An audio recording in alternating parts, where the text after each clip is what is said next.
Hello, internet friends, and welcome back to episode number 166 of Final Boss TV. Today, still at least your WoW ... show. The graphics and things are going to be very updated and changed out soon enough, so that tagline is going away. This is sort of like the send-off with today's MDI discussion. My name is Adam KK Bay. I will be your host for this adventure. Like I said, we have this MDI discussion show today. Sit down with Method, and then next week we have some casters coming on, and the week after that we have some BFA beta show to go over, like a community spotlight. So more details on all of those, of course, as we go forward. But as per usual, the show's been a bit of hiatus because I have been working on just all the BFA beta testing madness that has been going on. But I would not be sitting in this chair if it wasn't for all the support that the show continues to have on our Patreon page, of course. It's been a bit barren lately because I've been working on all this stuff here, but all of the extra BTS podcasts and things are going to, of course, show up. They'll be doing a little after show wrap up on this show as well. So if you want more of me talking to my nerd friends and other such dorks in this realm, then you can go check that out there. Of course, Thadrin, Mia, R4, Troffles, and Druish, thank you very much for your assistant producer support first off. But that's enough out of me plugging my stuff. YouTube comments don't like that very much, apparently. You can't plug your stuff anymore. Nope, you can't do that. Not allowed. But I am joined, returning to the show. We were just trying to figure out when the last time she was on the show. It's quite a while ago, and it's too soon already. But Darrie's back. Hi, face. Oh, you gotta push your button. It's so long. It's been so long I've forgotten. What's up, butt face? Hi. See, there it is. That's what I. There it is. That's what I expected. It's good to be back. Yes, yes. Would you expect anything more or less? No, I don't think so. I don't think so. Then I've succeeded. So, what are you going to talk about here on the show today? You just making sure that these other two gentlemen know what they're talking about? They don't say the wrong words? No, it's probably the other way around. Oh. Wait. But how does that... You're the communications director. Funny that, isn't it? Oh, no. Oh, gosh. That new to the show, joining us today around the corner, we have Jdotb. Hi, JB. Hi.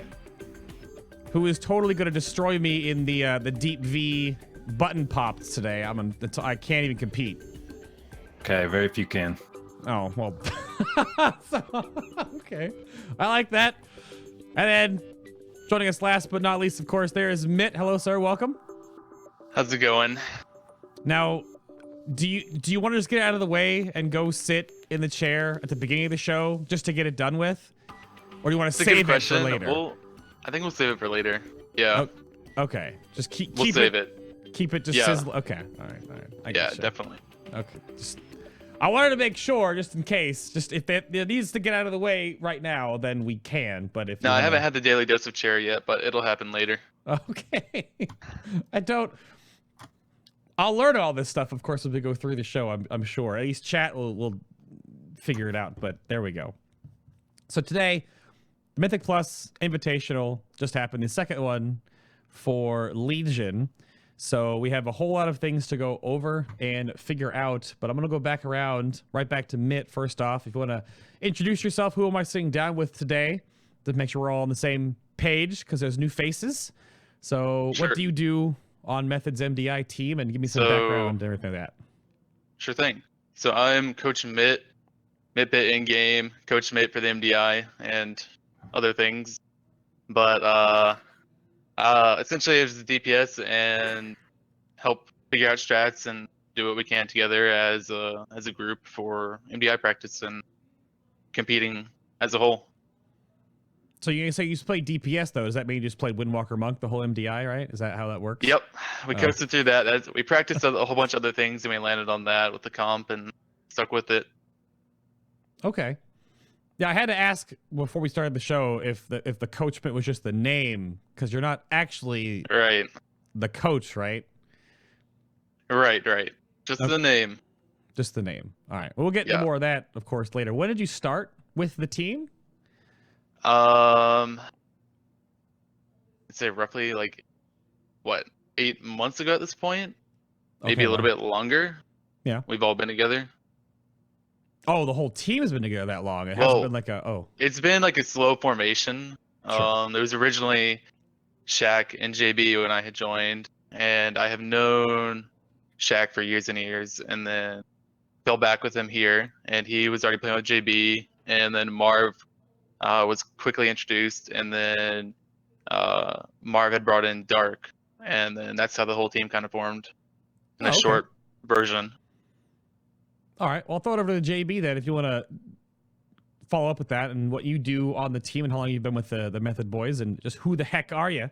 Yeah, so I'm JB, Jdotb in game, only Jdotb. See, Mitt made classic rookie mistake of naming himself like 17 different things. Uh-oh. He's got to get that consistent branding. Yeah, I'm the healer for Method NA, and also team captain, and been with the team.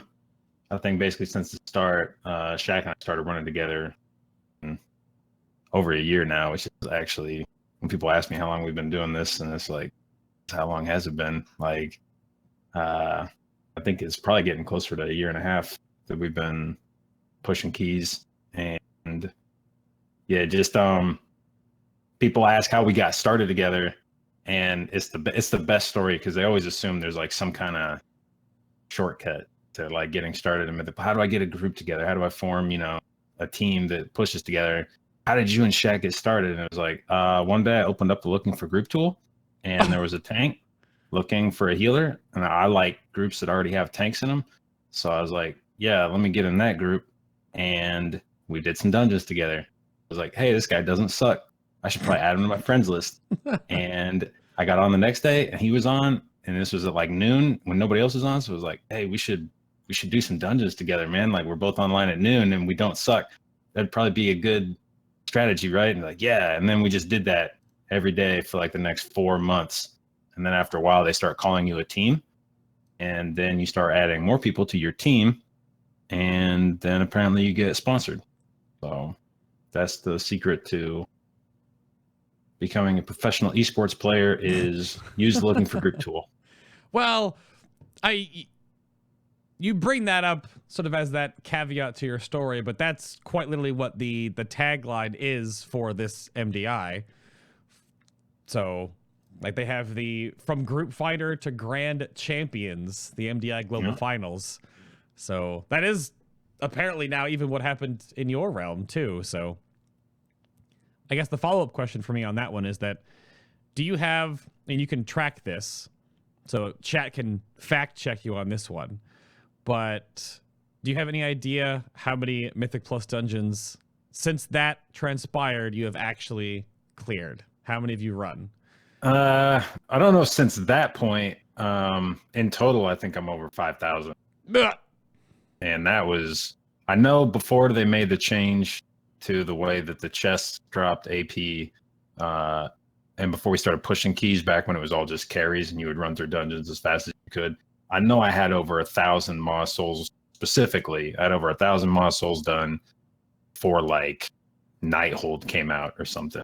It was just doing like 20, 25 Moss Souls a day over and over and over. Yeah. I have no idea. That's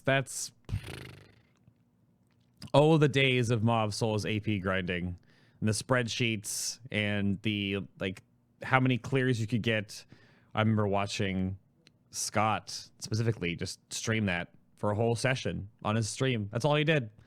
Every time he tuned in, he's just Moss Souls. But yeah, oh yeah, Chet's is around 12. So a little bit different number than about 5,000, but that's fair. And then Darrie, how about you? What do you do on the Method team organization? Plug yourself. Who the heck are you? For those that don't know. It's probably best if they don't know. Just stay in your ignorant state of bliss. But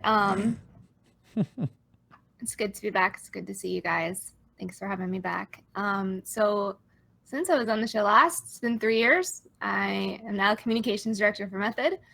And specifically, I guess it kind of, where JB's story ends is where I kind of came into it. And I manage all the WoW players for Method. And so there they kind of fell into my lap. And it's been good times ever since, for sure. So it's been great kind of being a part of the MDI scene, getting to meet a lot of the players. A lot of them I've known from just the raiding scene, PvE scene for a long time. What's up, Zyronic? See you in chat. Talking to you. But yeah, it's pretty much I get to not really be involved in their like day-to-day practicing. That's obviously on them and everything. But I do help them out with things related to team events and promotion and all that kind of good stuff. So, yep. Okay. I guess the swing around question that always comes up with this is that there's only so many like organizations that have sort of spawned from World of Warcraft specifically. And I always poke fun at Scott when he's on the show, just because I like to see like where it all goes now. Like I have the website pulled up sitting here, like just like the method.gg, and it's just there are so many other teams now, and like I can go to the team page now. For the rating team, you have PUBG, HOTS, Fortnite. You have Method Orange Black, and then you have the MDI PogChamp, and the MDI EU, and the MDI America team. You have FGC, Rocket League, H1Z1, FIFA, Rainbow Six Siege, and then of course all the personalities that are attached to the Method brand. So, and you're in charge of all that. You talk to all these people. This is all you. Yeah, I made that. They all put up with you? No, luckily they don't all have to put up with me. To some extent, they all have to put up with me. I do a lot of retweet this, and they're supposed to do it. But okay, yeah. I'm not lying. But no, mostly I work with the WoW players. Last year I did some stuff with Rocket League, which was different. It was fun, kind of learning something new. But pretty much firmly embedded in this WoW scene at this point, and I can't shake it off. So here we are. Oh, okay. Yeah. That's what I was curious about. I didn't know if the Method organization had grown to have like different. Yeah. Well, I mean, okay. Well, TLDR, you still got Scott and Sasha at the top running the whole thing, and then right under them, there's me and the GM, Braden. And so from us, we kind of keep things running. Okay. Yep. There you go. Okay. Just all that. Sure. Just all that. It's just interesting to see how far that has grown over the years. So I've been doing like the world first interviews and whatnot, and every time it's crazy. I just hold the page pulled up right here. There's so many people involved in this all now. That's wild. I mean, just specifically, of course, that the team we're talking about here today, just so their names are on the screen, so we get that shout out for them too, because you guys did, but there's the actual NA team that you guys have put together. Look at those faces. Oh, it's so tilting to see it say MDI Americas, and I blame Zorberg. So he's still in here. I blame you for this shit. Oh, why? What's it supposed to say? Oh, they kind of went back and forth. Oh, with is it NA? Is it Americas? This kind of anyway. That is true. It's not a good story. It's not really a good story. I mean, it is branded that Shaq is Canadian, so neighbor to the North style stuff. It's so I guess you can't is. just say, Yep. Yeah, okay, I get it. I know. I see. Oh, can you hold your finger over where it says E, so his name just says Dark for me, please? Oh, is that a? I can't. That's only an MDI thing. Oh. Yep. That's his alter ego for the MDI. That's it. Actually, it's okay, Zorbergs. We'll blame Overwatch for that. We can blame Overwatch for everything. Oh, so. for branding stuff. Is that exactly. Like a Blizzard esports sort of thing. Fair enough. Yeah. So then this was the second Legion MDI. Obviously the first and the second, there'll be no more all of a sudden, right? We're moving on from this. And going from that, JB, did you compete in the first one? No, so in the first MDI, we ran into the same problem that we had in the second MDI, which was that Shaq and I were pretty much a unit. at that point, and he was about the only tank I played with, and we were putting a team together for the MDI, and then I think literally the night before the qualifiers started, Shaq said, "Hey, by the way, does this? I was just looking at the rule book. Does this say what I think it says?" And he points to a section, and I look at it, and it excluded provinces and states, ineligible. And I was like, "Wait, where are you from?" He's like, "Quebec." He's like, "This says Quebec. Does that mean I can't play in the tournament?" And I was like, "Yeah, I think that's what that means, that you can't play in the tournament." And he was like, "Oh, well, I guess I can't play in the tournament." And it was like, like literally qualifiers are starting the next day. And so it was like, it's not, I'm not even going to try to spin off that one, because the tank spot's too important to the team to trying to replace that. And most of the teams had already kind of picked themselves by that point. So not a lot of free agents roaming at that point. So yeah, for the first MDI, I sat out just kind of because of the last minute realization that Shaq was going to be ineligible. And then unfortunately that's been the case going forward then, is that for the second MDI he remained ineligible, and we're trying to pull as many strings as we can to get an update on that in the rule book. Because as far as we're concerned, we've spoken with some of the authorities in Quebec that are responsible for making those decisions, and we believe that the things legally that got Quebec placed on that list in the first place exist, that a fresh look at the laws and regulations in Quebec would show that, in fact, it's totally okay to let Shaq in the tournament. There wouldn't be any issues, but legal departments being what they are, not super speedy or nimble in making updates to their regulations. So I expect it to be an affair. That brings up like a side question too about how this all sort of moves between games, and how, I think it was about 2 years ago now, maybe not even that long, when League of Legends really splashed into all this stuff, and now professional esports players can get visas, and all this legal battle between different countries and different states that are coming together all around the world to make teams. So like sometimes they can get visas. Sometimes I can get visas. Okay, make sure there's a caveat on that one. But that's what I don't know how this all evolves over time, is the professionalism / legitimacy of esports players. And it's slowly getting better. I'm sure you guys know way more about all this, and I want to go into the mud on all this madness. But I guess that was the main point of that, was that from the first to the second, then obviously things have been improved upon because you actually could compete in the second one. So what are your thoughts on just general banter, I guess? I'll go to Mitt on this one first, give him some open the can of the second MDI and your experiences therein with it. So still not all of us could compete, but most of us could. And actually, I was afraid looking at it when I was like, I wonder if my state is ineligible or not, but no, luckily not. But definitely pulled in another tank for it, and we had to be able to compete and still remain part of the MDI. It's really unfortunate that it works out that way. I understand why, but I'd love to see more of a motion towards fixing that and allowing a larger range of people to be able to compete in this. And I know esports are still relatively growing and new, but I think overall we could still move people around. Blizzard did a great job at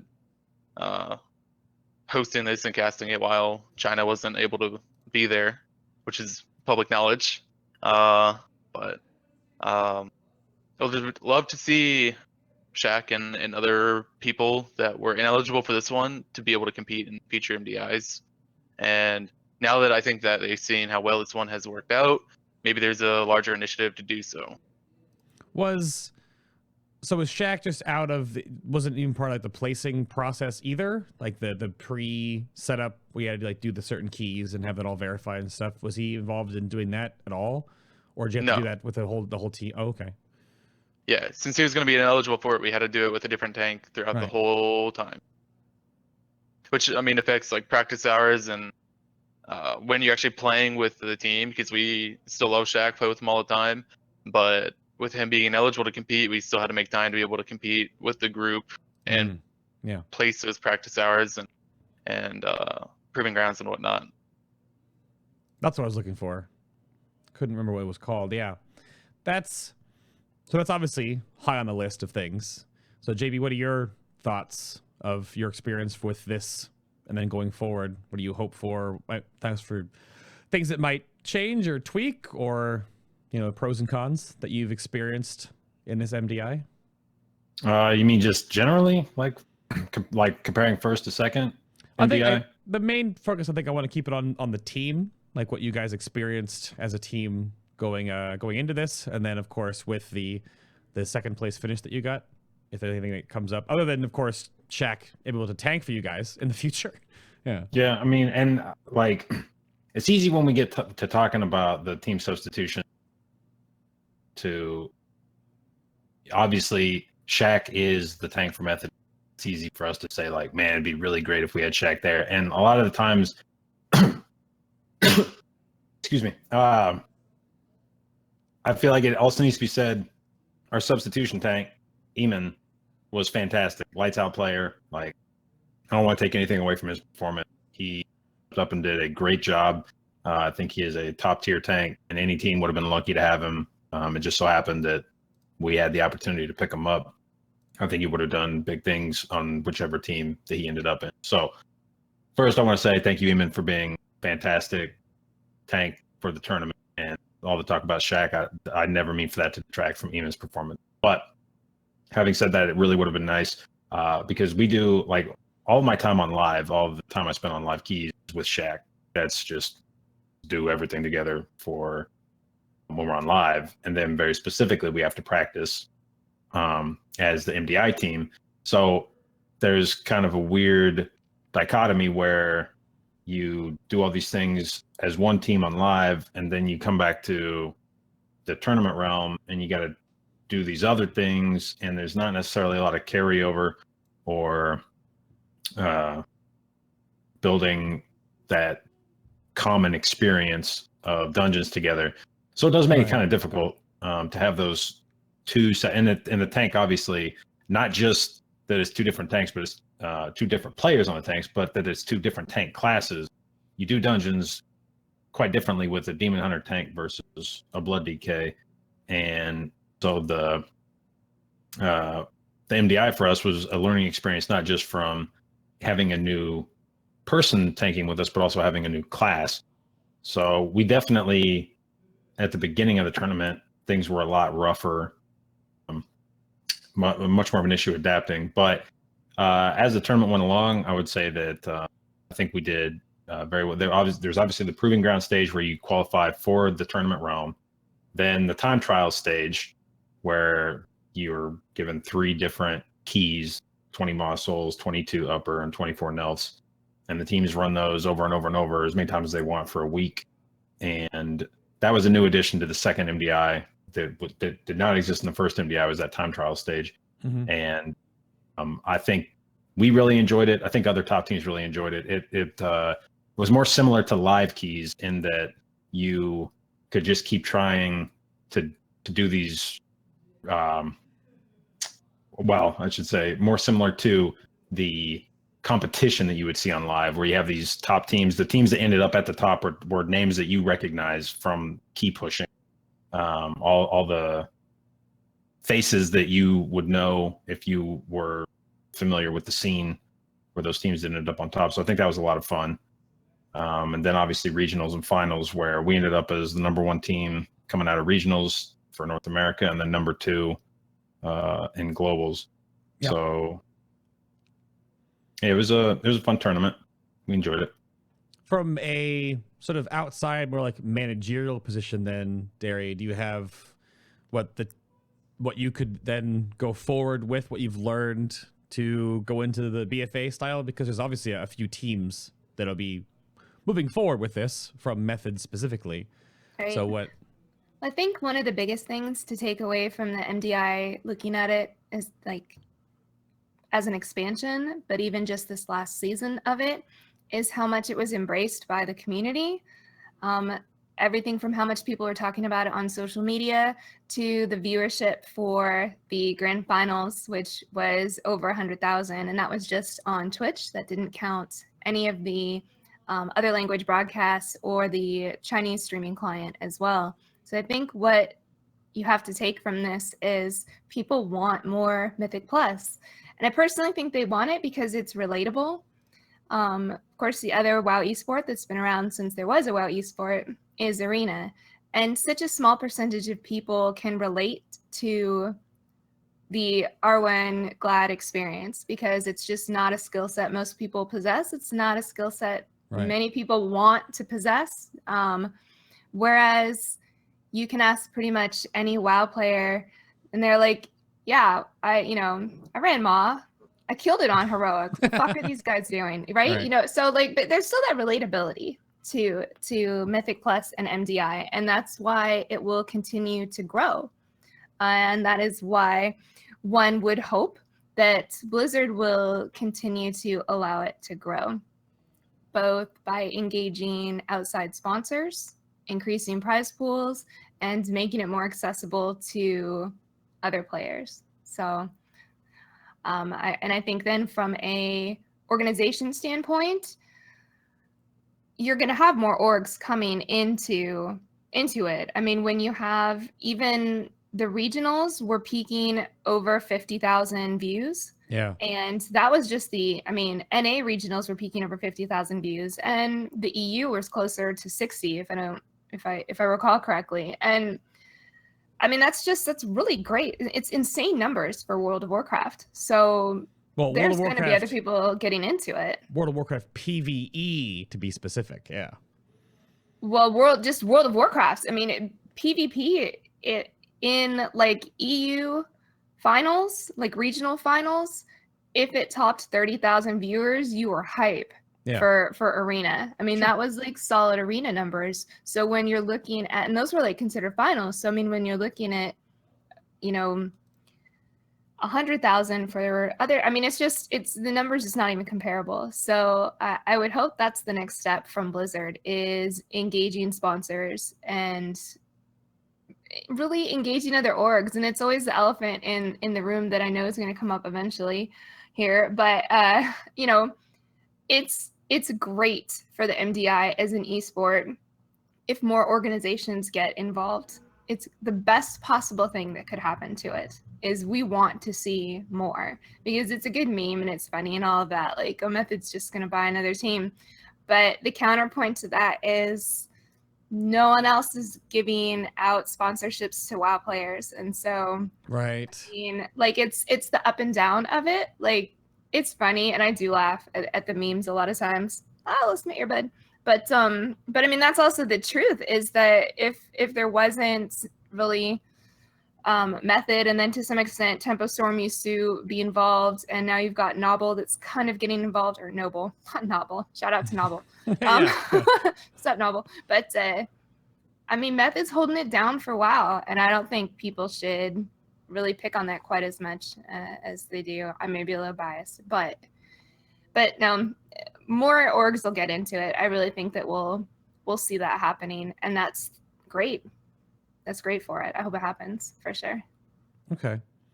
And I guess to switch that back to the players, then I'll go back to JB on this because again, the whole like group finder story originated from that, where obviously it wasn't just like a Method headhunted, well, who's running high key? Let's make put a team together, right? Like it didn't really sound like it organized like that. It didn't just evolve from there.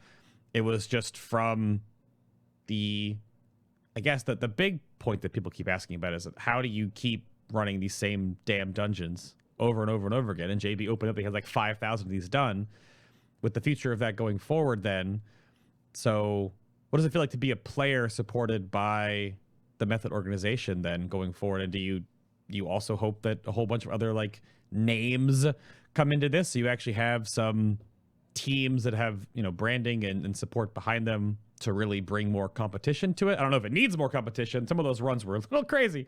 So, and JB, what do you think on the organizational front?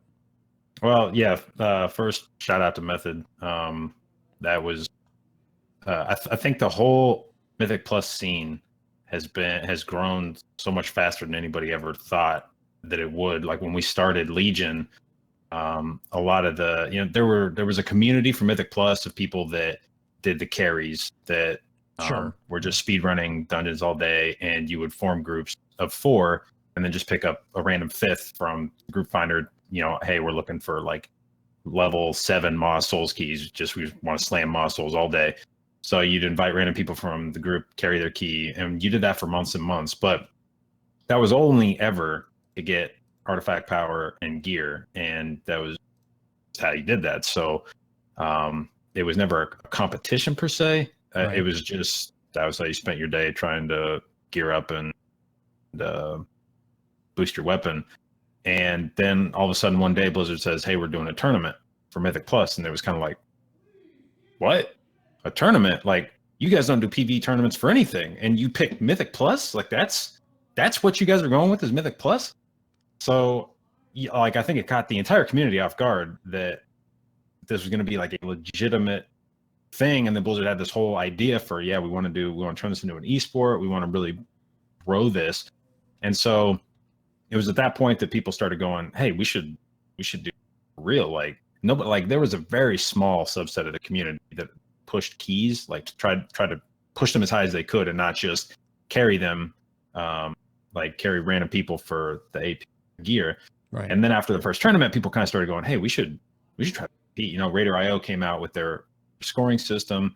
While Progress had a similar system that would attempt to give you a score for which dungeons you did. And so there finally started being a metric for like, oh, well, who's top dog for pushing these keys? And so then you started seeing these groups forming to push these keys.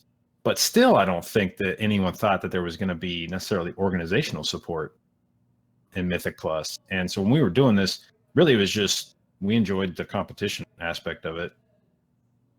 I don't know that the MDI necessarily was forefront in our mind, just like pushing keys. And so we did that all day. And you start getting the same guys on, you invite the same people every time because you want to have the same group of guys every time you're pushing keys. If you develop strats, you don't have to be explaining them to new people each time. You don't want to have to having people learn them again each time. So we ended up having the same 5 guys showing up for all the keys whenever possible.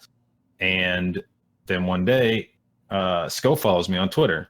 I'm like, yeah, I made it. Sko knows who I am. Like, this is the best. And so I follow him back, and then I instantly get a DM. It's like, hey, we want to talk to you about like potentially sponsoring your team. And I was like,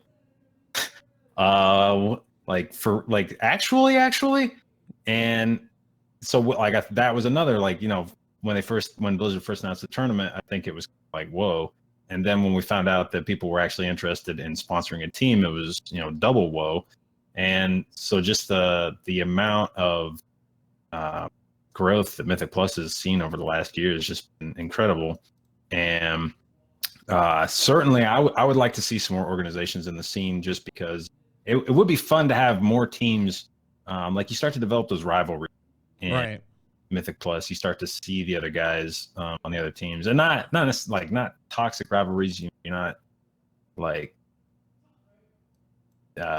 shit talking each other, doing any of that stuff. But it's fun to have other teams out there that you compare yourself against, that you can sort of measure your growth against them. And I've loved all the teams that Method has added to their Mythic Plus roster. If they added every team in the Mythic Plus community, I'd be okay with that, because I love having all those guys. Like the Method EU boys are near and dear to my heart. They've been doing it big for a long time. And then when the Method PogChamp team got added and they showed up at the tournament, like, I'm super looking forward to BlizzCon and hanging out with those guys. And I think having more organizational support would allow more teams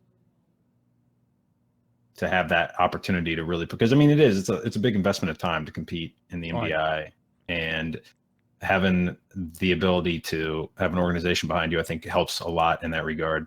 So definitely I would love to see some more teams that got that opportunity.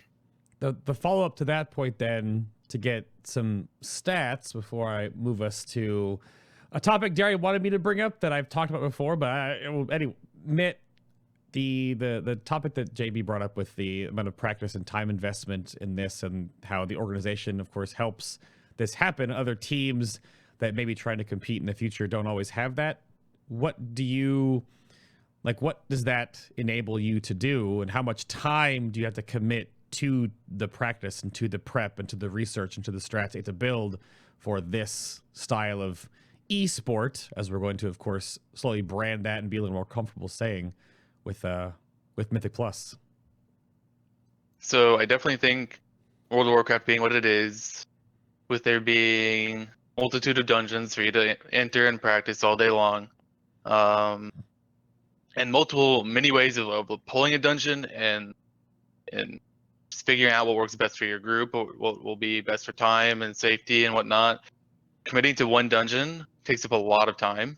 So being able to practice and know for sure, like, okay, this works for us, we're going to do this, takes up a lot of time. And definitely having an organization and people to back you as a group is great. And again, another shout out to E-Man. He did amazing. I'm so glad that we could pick him up and he would tank for us. Honored to have him. And, we worked around people's schedules, and essentially the only one that we did have to work around was E-Man's work schedule. The rest of us are either streaming or not working or whatever. And, for there to be an organization backing us, for there to be an organization backing the MDI and increasing prize pools and whatnot, it would be something that people could take time off for, or they're like, man, I really, really want to do this and commit more time to it. But otherwise, you're just available.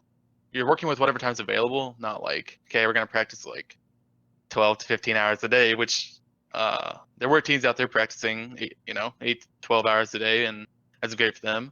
And it definitely showed.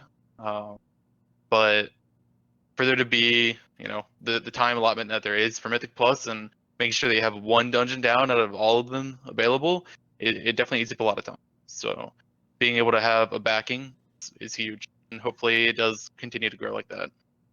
Okay. Yeah, that's what I was mostly looking at, or I wasn't concerned about, but whenever anyone talks about this, and I brought this up on the Mythic World First shows, of course, before, and we see, we could look at the stats on WoW Progress. We can see, wipe stats, and we can see all of these times it takes, and of course all those things come out openly by the top guilds, and we can obviously extrapolate how long or how many hours that is. And that's what I was curious about, if Mythic Plus is now at that point, which you kind of put to bed a little bit in that regard, that it isn't just at least so far, it hasn't become this because you can't, not 8, 12, 15 hours a day. It's wake up, Mythic Plus, sleep, wake up, Mythic Plus, sleep kind of a schedule, because some of the other games have this.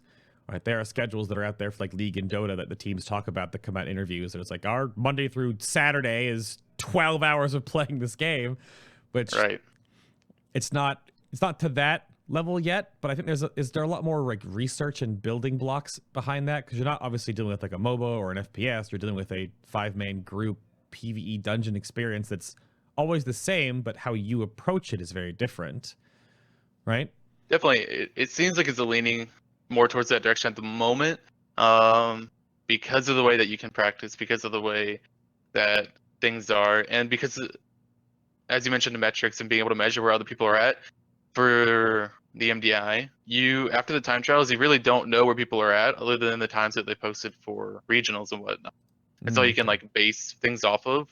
So otherwise, you're just assuming, okay, is this a DHT that we're okay with? Do we think we'll beat the other team? And if not, are we going to be practicing? Do we need to practice more for the losers bracket or certain dungeons or whatnot?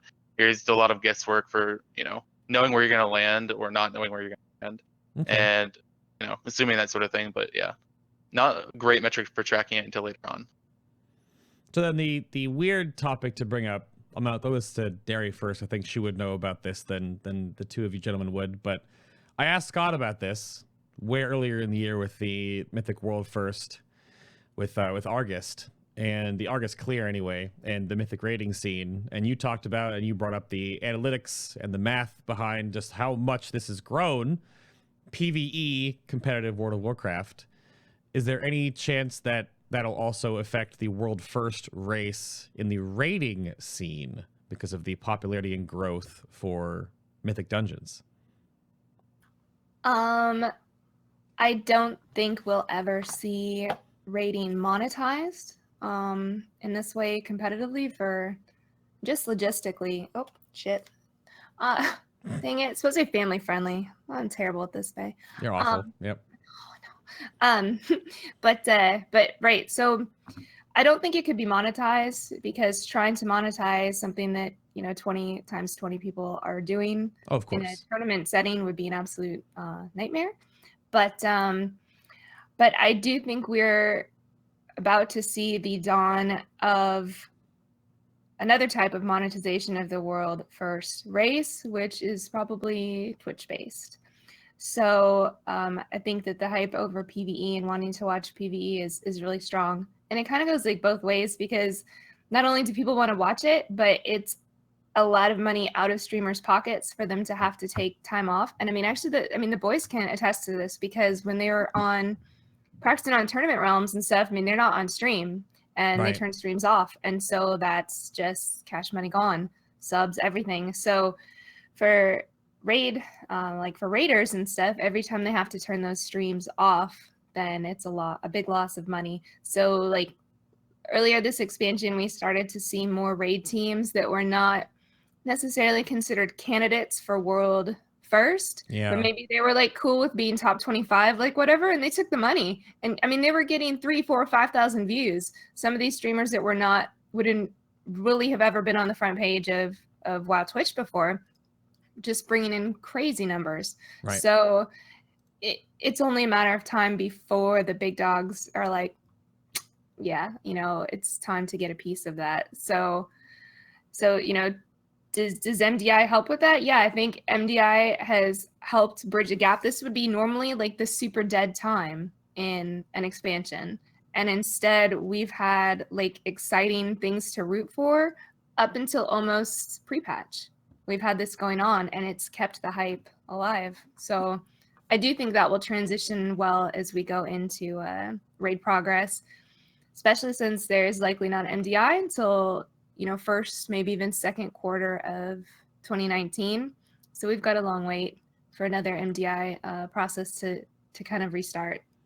So yeah. Okay. Yeah, that's what I was curious about, because months ago there was no chance of it, and now obviously as it's slowly showing that over 100,000 people just on the Twitch stream for the MDI finals are interested in watching hard end game competitive PvE, and the world first race obviously gets Twitter a buzz and WoW Progress going and all the posts, all the social medias, and everyone talks about it. And then the world first, whoever gets the kill, turns on their broadcast, and then everyone jumps in. So I wonder how that would change, because obviously the atmosphere of a world first Mythic guild is quite different than just watching these guys refined in a Mythic plus dungeon. Obviously there's 5 of them versus 20. So I wonder how that would be. But I definitely think that Battle for Azeroth would bring that change. So we'll have to wait and see. On the dungeon topic, though, I have like a whole bunch of like little nitty-gritty questions I want to keep throwing back and forth here. So I'll go back to JB on this one. And you sort of touched on it a little bit, but how have you done apparently over 5,000 or so Mythic plus dungeons, and how do you not find them boring or repetitive even after the 100th time in the same dungeon? Like, how do you keep, what part of you likes that, and how do you explain why you do this, what you do? I'm gonna say this, like, it's gonna sound like a joke, and I don't mean it to be a joke. Like, Sure. I mean it 100% seriously. I Googled the symptoms of autism after probably 6 months of doing Mythic Plus, because no. I'm like, there's no way that anyone could enjoy doing something this much for this long. Like, am I gonna find out that I'm autistic like in my 30s? Like, is that how I'm gonna find out? And like I said, I don't mean this to be a joke. I actually did this because I was actually like, I've never enjoyed a game this much for this long, Right. and doing the same thing every day. and I have no idea. I keep expecting to hit a wall at some point, like to just wake up one day and be like, what the hell? Like, why am I still doing Mythic Plus? This is stupid. I should do something else. But like every day I wake up and I'm like, let's do more Mythic Plus. I'm ready to go. And like I said, I have no idea why it's still appealing to me. It's fun. It's like every dungeon you go in and you try to see, can I do it better, faster than I did last time? Can we push the key up? There's just I think the ability to scale it infinitely gives you something new to achieve. With a raid, you kill it, and then that's the difficulty of the boss. That's it. Once you killed it, that's as hard as it's ever going to be. And some people enjoy going back in and trying to parse and do crazy. Let's try to one heal this fight, things like that. But you can only make those things so difficult, so much of a challenge. But with Mythic Plus, you can just keep pushing yourself harder and harder and higher and higher. And so I think that keeps it, even though it's the same pool of dungeons every time, and that the same pool of affixes have existed the entire expansion. It's just been something that you can keep iterating. And Mitt, what are your thoughts on the same topic then too? Because you're in the same boat. So, for the most part, my team keeps me both sane and insane. Okay. Running the same dungeons all day, every day, for fun, for loss of sanity, whatever it is. We joke around, we have a good time, and being able to do that it keeps it whole for me. It keeps it real, and otherwise, like I don't think I could, sit through the same dungeon thousands of times over and just kill another boss. But yeah, he mentioned it. Dungeons scale infinitely, and being able to push yourself further and further, and see something new or try new things without it really being that punishing. Punishing 19 other people versus punishing 4. But it makes it enjoyable. Makes it a lot better being able to play with the same team and the same great group of people. I wanted to relate this in some way when I was writing the notes, and obviously we just had SGDQ just finish up, and they broke over $2 million for Doctors Without Borders, which is freaking insane. But obviously all of that is built off the back of speedrunners and the speedrunning community.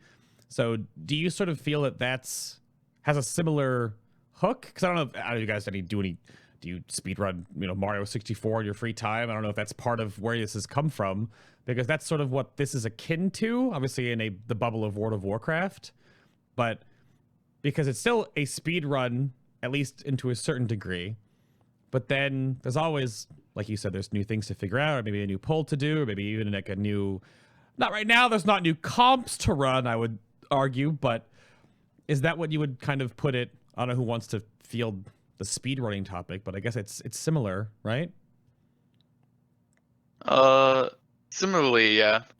You definitely... it is about running, as quickly as you can, or pushing as high as you can go, and... Right. I think as you go, they start to disassociate, where it's not pushing it as quickly as you can, it's pushing it as safely or as efficiently as you can, where you can do the same things repeatedly and get the same dungeon down and get a new key, get a higher key, and keep going. And it becomes less about going as quick and more so about more consistent. So you're not going to get a 29 key.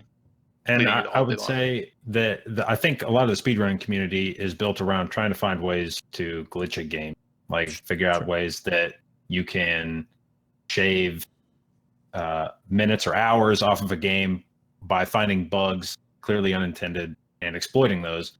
And obviously still the speedrunning requires a great deal of skill, but if you're trying to finish it as quickly as you can, any way that you can to knock time off of it, whether it was an intended gameplay mechanic or not, is something that you're going to utilize. And I think in a lot of ways, Mythic Plus uses the same things, where you're going into these dungeons and it's like, all right, here's how we think the dungeon should run, but is there anything we can do to get around? So are there mobs we can skip? Is there CC we can use that probably shouldn't work the way that it's working, but it does work that way? And if we can pull it off, we could drop 2 minutes off this key. And so there does become a hunt for what are the things that are kind of gray areas in an exploit? Is it clever use of game mechanics to finish these dungeons as fast as... Yeah, well, that's sort of what I was leading into, because obviously in the past we've had challenge modes, like the initial version of challenge modes for MOP and Warlords, and there were always those, yeah, get on your mount and jump on your mount here and get off, and you can hook on this ledge and jump over this entire corner and pull the boss through the wall or whatever, right? And Blizzard goes like, oh, well, that's not intentional, so let's fix that in the future. And then we go into Legion with the Mythic Plus system, and we have some tomfoolery that still, of course, takes place. Granted, certain aspects of doing that, I'm not going to bring up individual parts because those are not allowed at the MDI. People have been disqualified for clever use of game mechanics or exploits in that sense. So they've honed in on that a little bit more, but now going into Battle for Azeroth, all the dungeons are going to have this knowledge, hopefully, at the baseline. So that's why I wonder, what's going to come out of that, and what is the community going to break in that regard to find out all the different intricacies and different polls and different timings and different windows that you can actually approach that. Because I guess in the speedrunning, relationship, it's more like doing like 100% run, not just like an any percent speed clear. So that's how, like, collecting all the suns, right, in the whole damn game or whatever, and that's what you guys are basically trying to figure out. So yeah, the Everbloom jump comes up, yeah, stuff like that. So it's very interesting to see how that will evolve forward. So, because you definitely can't get any of that. Method has been, I think, overall very close to, but never has had a really big red flag, at least the Mythic raiding scene. Other raid teams have in the World First Race before, where there have been bans and achievements removed. But because the community will always try to figure something out, but is always a little bit too far sometimes. But that brings me, of course, to the whole community impact now. And these are a lot of questions that are submitted by my Discord. So we've got these are like nitty-gritty-ish kind of things leading into this. And the joke one, as you both have touched on a little bit there too. What are your thoughts on the class and spec diversity in Mythic Plus dungeons? Because right now, it's pretty much Blood DK and the Windwalker monks, and Resto Druids or Holy Paladins most of the time. So is that still going to be a thing, at least from what you've gathered so far with Battle for Azeroth? Are you finding a meta already forming, or should there be a lot more diversity in that? I like the healer side of this first with you, JB. What do you think? Well, certainly there was obviously a pretty strict meta in at least MDI. Maybe not quite as much in pushing live keys, although live keys have gotten to that point. But in the MDI, you saw obviously literally every team ran a Blood DK. There was either a Holy Pally or a Resto Druid on every team in globals, and I think like 97% of the teams in regional. DPS was a little more open, and actually I would say that one of the things that I think came out of the MDI regarding class diversity, that like I think people looked at a lot of comps in MDI and said like, oh wow, everyone's playing Windwalker, everyone's playing Warlock, everyone's playing Rogue, things like that. But I would say that if you look at the teams that ended up being the most successful, there were a lot of examples of people sticking to the class they played on live and not necessarily switching off of it in a way that I think in a purely meta approach would not have been the correct choice. But like you saw Dr. J stay on a mage, who I think most people would have said going into the tournament, like mage has its strengths and there are certain dungeons where mage is really good, but you don't want to bring a mage into every dungeon and it's going to hurt you in a lot of dungeons. And Jay made it work. Like Jay he blew everything up. And the same with Dory Shell on Shell's Angels, stuck with Boomkin in the entire tournament, and it was just like nobody but like brought it, especially in regionals where weapons were 970. The strength of a Boomkin was just like neutered compared to what you could get from a lot of the melee classes that relied less on the scaling of their weapon. But they made it work. And I think that you saw players that stuck with classes they knew really, really, really well could still perform at an exceptionally high level. Right. So, I hesitate to say that the meta is unbreakable, but obviously you're going to see players do well with certain classes that are more tailored towards surviving in high keys. And even on beta, you started to see players gravitate towards certain classes. It's looking like for Mythic Plus, a lot of people are trending towards Holy Paladins or Disc Priests. It's tough to draw a lot of conclusions from that because dungeons are still getting tuned, classes are still getting tuned, and I think for right now, it's almost more about like what you see people on beta doing. Like I have a lot of people come into my chat and say like, man, I see everyone playing Disc Priest. Is Resto Druid dead? And it's like, well, I mean, it might be if everyone that you see is playing Disc. Like that's the problem is everyone that tunes into a beta stream sees people playing Disc Priest, so they go, wow, Resto must suck. Does Resto Druid suck? I mean, I don't know. I haven't played it yet on beta. I don't know. But if you're just tuning in, if you're watching what other people are doing, you might come to the conclusion like, Resto is dead. I'm not even going to try to play it. And so it's the meta gets dangerous in that regard where there may be classes out there that are actually totally viable, but nobody plays them. So nobody's going to try playing them. And then you get this, narrative of like, well, here are the only 6 classes that you can use to push keys. Yeah. Try anything outside of that, then you're, doomed to fail. Right. Now you bring up, I've gone over this with all of my beta testing, and I talk about this and get asked a lot about the state of Mythic Plus, and even in just my testing, that's actually been a lot more of a prevalent question than just raids. The raid nonsense, of course, is that you're going to want to have, you need to have your warrior, battle shout, you need a priest for fortitude, you need a mage for int, then you want a demon hunter for dammit, chaos brand, and then a monk for mystic touch. And it's like 5 locked in slots now for mythic raids, right? So it's 5 of your 20. And then everything else basically comes down to like what your raid's going to put together. And of course, we'll see like the top, 4 or 5 guilds in their world first kills and their high ranked kills have, oh, they didn't bring any boomkins. Why not? I don't know. But at Mythic Plus, it's only 5 spots. So when you keep seeing like all the same specs and classes specifically being played, that's a curious point to bring up. And I don't know if Blizzard has ever thought about looking at that. I don't know if they have any rules or regulations about that going forward or what their thoughts of their dev teams going forward. But they, for Mitt, you play DPS then, and it came up about, what you were playing as well at the MDI. But what are you seeing in the DPS side of things for specs? Obviously way more than the healer meta, but is it because the whole AoE way that the game is changing? And the next question, of course, brings up a lot more of this, so don't jump ahead of me on the notes, but what do you think in the DPS side of things for Mythic Plus going into Battle for Azeroth?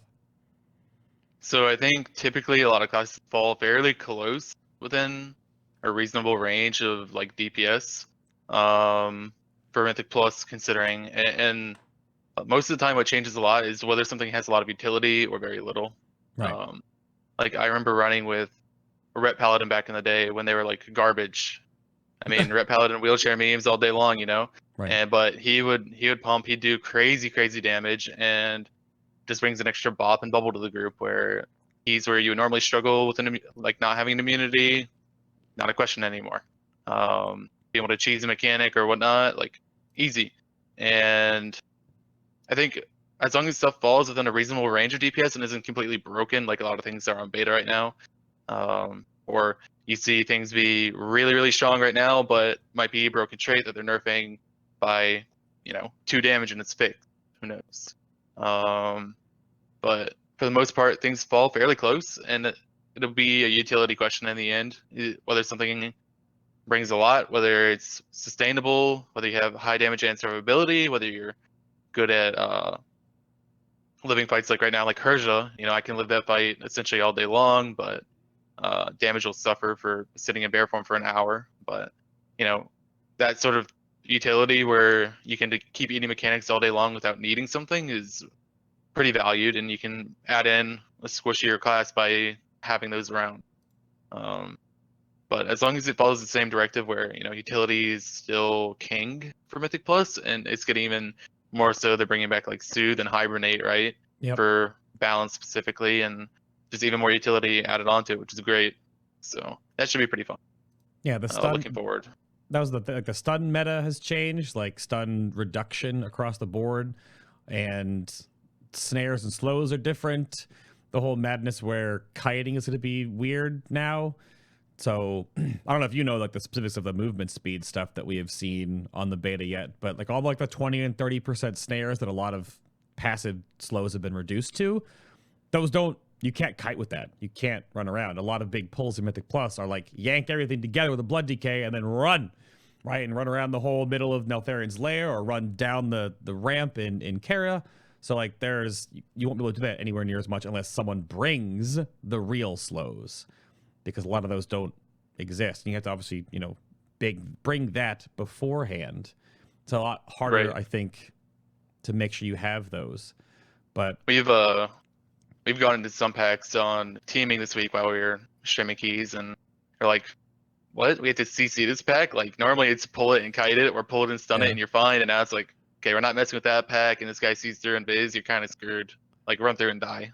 Just, Yeah. new things will be popping up hopefully.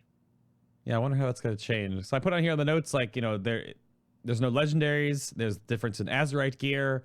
And of course, difference in class balancing and tweaks, different healers, like the Sleeper OP Mistweaver. I don't know, JB, you gotta try some Mistweaver on the beta, because it's real good. In 5-mans, it's I've scary heard. good. Yeah.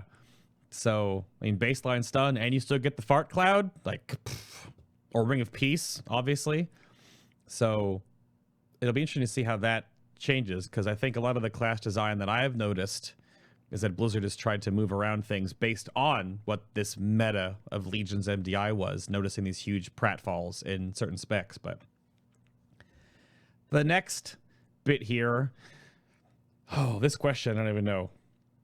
I was totally supportive of Blizzard in this change, even though I don't do what you guys do. So how do you think the removal of gear swapping in Mythic Plus in Battle for Azeroth is going to affect? Is it a positive change overall? Do you not like it? Does it remove min-maxing? So if you don't know, you have to lock in, obviously, your talents and things when you start Mythic Plus Dungeon. But now all of your gear is also locked. You can no longer switch trinkets. You can't switch to defensive gear. You can't change any of that out. You're locked for the whole run. So I don't know who, JB, if you want this first. I don't know. Yeah, I'll start by saying, if I was given the choice between gear swapping and not gear swapping, I would choose gear swapping. So, let me preface with that. But then I would say that I think that the community's reaction to it has been, I think from most of the top end, has been rather extreme. I think a lot of that comes with Legion in mind, the idea of legendaries and gear sets. Thinking about, like, when people imagine not being able to gear swap, they imagine Legion not being able to gear swap. And that'd be a really big deal if you're stuck in legendaries and tier for an entire dungeon. I don't think it'll be as big of a deal in BFA because the removal of tier and legendaries means that I think there's going to be less like gear specific things that you can do with your character. But having said that, there's still a lot of instances where you would run a particular trinket. And I think really this comes down to the trinket slot as much as any. There are a lot of fights where you would run a very particular trinket either to survive it or for AoE or single target that would have an outsized impact on your performance in that fight. And there are a lot of dungeons right now when people push keys, and that's where I think this really comes into focus, is when you get up into these 26s, 27s, 28s, 29s, even 30s, you have a lot of bosses where your class can't survive. It just can't. Like, you're dead. And the only way to survive is to run very specific defensive trinkets and keep yourself alive by like Fell Shield Emitter, I think, is the one that stands out currently. And if you don't have the emitter on for that fight, or someone else has the emitter on to put on you for that fight, your class is dead. You can survive it. That's not fun. And the idea of running an entire dungeon with emitter on to use, like, I think the best example would be Halls of Valor. The only fight you would run emitter on, I think, for Halls of Valor, well, maybe Heimdall, but definitely Herja. And to have to run the entire dungeon with emitter on, like eating up one of your trinkets on, just so you can live through Herja on a high level, is going to feel really bad. Right. And maybe those one-shot mechanics aren't going to be prevalent in BFA. I don't know that we've had a good sense yet of whether those are going to exist, but locking in that gear is for people doing like low to mid-level keys. It's probably not going to be a big change in the way that they do it, but a lot of times when you push these high keys, it's not just a question of like efficiency or min-maxing. It's like you need some of this stuff to live through these keys. You cannot do these keys without it, but it's going to slow you way down having this gear on. And I mean, maybe that's the way Blizzard wants to do it. Maybe they want to force you. If you want to play defensive, you have to lock into being defensive. You're not going to have an avoidance set that you put on one time a dungeon. You got to make the choice at the beginning of the dungeon. Like, if I'm running avoidance, I'm running avoidance. Like, it's not going to be a switch it around for the pulls. I'm going to wear all this crappy 930 avoidance gear that I have the entire dungeon, and not just for one boss. But yeah, I mean, it's for those of us that have grown up in a world where we can gear swap. It's going to be awkward and clunky for a while. I'm sure we'll get used to it, but would prefer not to be forced into that. I had a different. I mean, obviously, I'm looking at this from like the outside. Like, I'm more of a spectator in this regard. Like, I run my 15s right now, but I just outside of that, I don't really do the pushing keys. So I'll Dragon Slay in the Mythic raids, but I don't know, Mythic plus keys to me. That's why I was looking at this as like in a raid setting, which is what Blizzard put as their rationale. You obviously can change between wipes, but boss fights 6, 8, 12, 15 minutes, Mythical Dan, then you can't change anything in combat. And I think they want that to feel like, now that Mythic Plus is sort of parallel, that the whole dungeon is the run that you're doing. So you have to pick your talents, your gear, lock it in, good to go. The counterpoint to that, of course, now comes up that the community goes like, well, every group now needs a warlock. Do you foresee they're not going to allow it at MDI. They're not going to allow you to just like port out and stick someone back in. Like, they're not going to let you do that. So what's that take? I don't know, you can go over to Mitt for the DPS side. You always going to bring a warlock now? Or you just got to just deal with it and go with it and make your group before you go in, right? Do you need 2 specs at AoE and 1 at single target? You all need to go AoE, you all need to go single target, you all need to go defensive. Like, how is that going to build around the possibility of warlock shenanigans, which I don't think should be a thing? I mean, I hope not. I mean, I'd be alright seeing warlocks deleted from the game. They're always overpowered. That's fine. Wow. Get them out. We'll be good. But wow. The I don't know. For me, it stretches back a while. Like, challenge modes, you've always been able to change your gear, change whatever, and it was about exploiting like certain mechanics and porting up to a boss immediately. Like, Skyreach, you could teleport to the first boss with the Swap Buster immediately. It's being able to do exploits and gear swaps and all that. It's always been a thing, and I think it always allows the opportunity for exploiting. Like, back in the day, it was again another trinket. You could just one-shot a boss. Like, it's not overpowered or anything like that. And with seeing the ability to like change your gear go away and all that, I think that it'll be fine, or at least I hope that it will. It'll all be on their end, whether or not the dungeons are balanced properly and whether you can continuously push. Like, when you hit a 30 or a 29 or whatever, like, Morose is going to be really, really bad. But and a 15 is you can shrug it off. I mean, you don't even need a healer. So I hope that going forward they keep mechanics like those in mind, keep them in check, and don't allow you to, hey, I bought that off for the first 4. Something that our group has had a lot of struggles with and fighting about. Like, just being able to cheese certain mechanics like that, and if they keep it all fairly in line, where you don't need an emitter for one boss out of the dungeon, where you don't need, and practicing for the MDI, I experienced that, the actual need for a trinket versus, hey, I just want bear form and I'm fine. Actually needing something versus like wanting to lock it in for the whole dungeon. I hope that they keep that in mind, where they don't make one boss out of the whole dungeon just so awful where you need a trinket going in from the very beginning. And that it's not, hey, we need 3 immunities for this boss because I can't heal any of you and I'm not wearing 8 trinkets for the whole dungeon. Something like that. Hope they keep that in mind. and just keep it fairly well checked. Well, that leads into the new Keystone Affix system, though. And some would say overall that Mythic Plus is going to get harder now because of this change. A little more streamlined, at least at the base level. But I mean, level 2 is now Fortified or Tyrannical. And then you get an Affix of 4 and 7. And then, of course, the 2, 4, and 7s are going to change weekly. And then your level 10 now is your seasonal raid-inspired Affix. And it looks like at the moment, of course, they'll just probably keep the balancing at like 10 being the top. Stops there. And they'll roll that forward every tier and then squish and then buff and do whatever they need to do. But is that... because that determines so much more now. Now you don't need to worry about, the Tyrannical at the later stage. You guys obviously have all the keys involved in the first place, but now you can build from the ground up.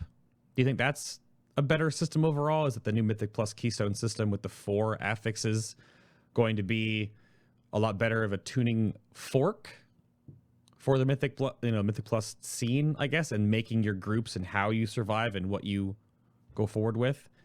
Like, I don't know who wants these questions because these are all over the place.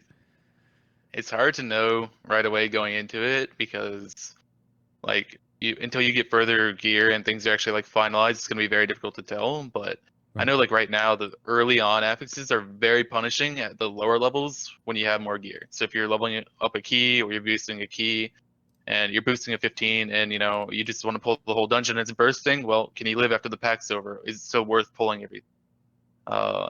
So having Fortified early on or having Tyrannical early on could get pretty bad with scaling, but hopefully it doesn't get too overtuned to the point where, hey, we're looking at Herja and now what was the 28 is now like a 35 or something like that with scaling on the boss and mechanics getting out of control really quickly. I hope that doesn't go that direction, but I can't make that call. But I don't know. I think that it could be a good change having Fortified early on. I'd be all right if it was only Fortified, of course,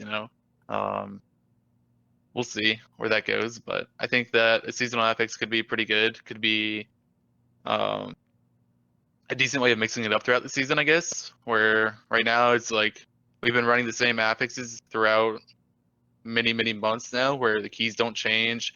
The only recent change has been the concordance change. But for the most part, nothing changes, and you're doing the same dungeon. Nothing has changed. No gear, no nothing. But they changed like what sanguine or something to necrotic instead. I think volcanic, and it makes it a little bit more difficult, but not overwhelming. But just a change among the affixes throughout the season would be decent. Yeah, I actually don't know yet. I put down here too that, like, are there any new affixes that are being put in? I know they were talking about adding more and the whole Kiss Curse affix mechanic, but I don't think there's any. The only new one I've heard about now is the Gahoon Parasite one, the season 1 Mythic 10 affix. So you don't have any other ones? I don't know if chat knows if there are any other affixes that have been confirmed or watched on streams. I don't know if you guys have seen any other ones. I don't think anything else is coming. Right? It's the one that I've really experienced. I haven't really heard or kept up that well with all the other ones recently, but that is the only one that I've really heard of or seen firsthand, I guess. They had data mined ones, but haven't appeared yet. Huh. Correct. Interesting. The Ret Pelly affix. Come on! What does that mean? Ret Pellys are weird now. They don't have anywhere near as much AoE as they used to. We'll have to see. But I wonder how that will, because that makes me wonder about, like, is there going to be an MDI every raid tier to take use of the seasonal affix? I would say the most you're ever going to see of an MDI is like twice a year. Twice a year. And it's just, it takes too long. Like this last MDI, I think, basically a 3-month affair. So if you were going to try to do more than 2 a year, you're basically getting to the point where you finish an MDI, give teams like a month or two to kind of cool off and then start another MDI up. And you would be, as someone who competed in the MDI, knowing the time requirements of it, that would be like a full-time job. If you were trying to compete in every MDI, it would just be, you're now just a guy who does MDI, because you can't, if you're going to take it seriously, you have to spend a lot of time like the entirety of the MDI, we spent, routinely spending 4, 5, 6 hours a day practicing Yeah. That's what I was curious. Well, you said like twice a year, but that is roughly what a raid tier comes out to be. Like about half a year is going to be one raid tier, at least in this sense. With Blizzard going forward with this 2-year cycle, if that's going to be the push. Half the year is, tier 1, second half of the year is tier 2, third half, the first half of the next year is tier 3, and then there's 6 months of beta, right? I guess maybe, yeah.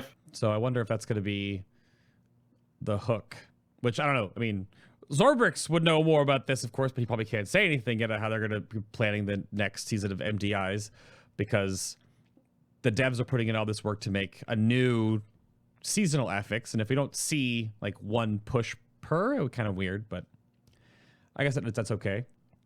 I think one interesting thing that came up too is Blizzard never expected there to be so much crossover between players. So you actually have, you'd have a legitimate concern if you had people that want to compete in progression rating, but they can't because they have to choose between that and MDI. Oh, yeah. And then you have like a few crazies, like shout out to Trill. I don't know how he does it. I mean, he's definitely the exception to the rule that can do PvP and PvE. But I don't know. I think there has to be a little ebb and flow of when these things happen.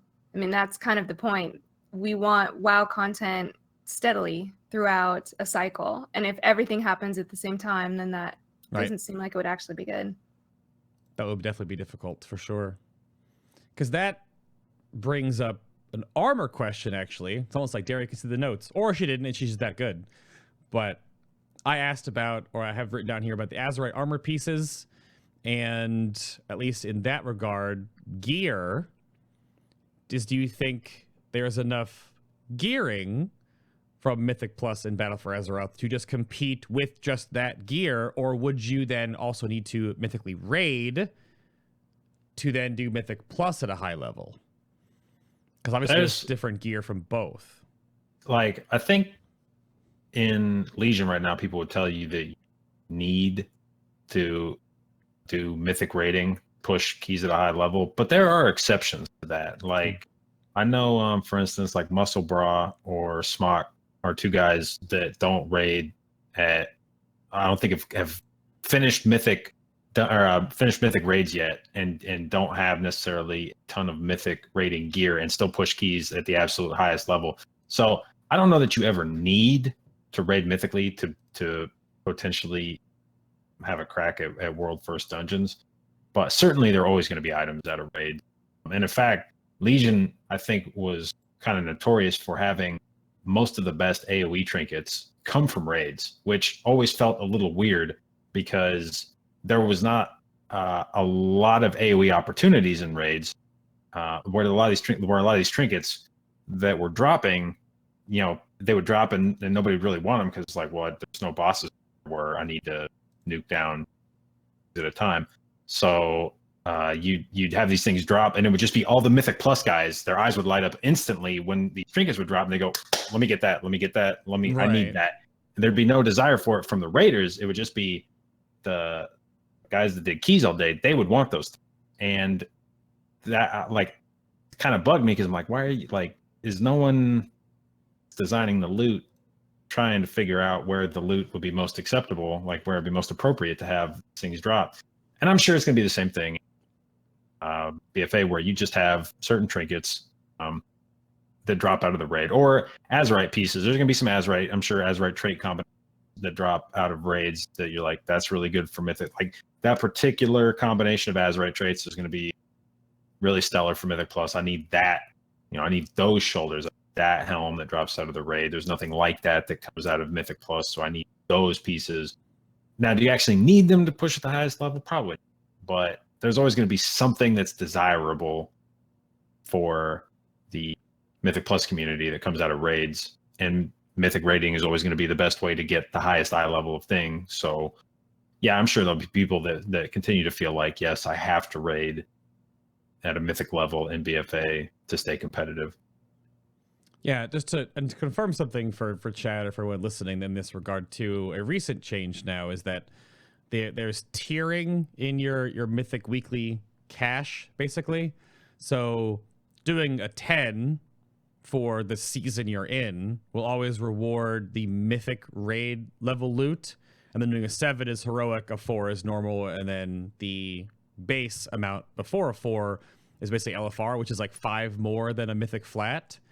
But then if you do a 10, at least in this regard, it sounded like that the higher your tier of what you've accomplished the week before actually gives you more gear in your box. No longer are we going to be in this realm where we only get one piece of gold every week from a Mythic Plus box. There actually is the potential to gain multiple pieces, and it's weighted towards Azerite gear because there is no Azerite armor farmable in Mythic Plus. It only comes from flat dungeons, just Mythic Zeros.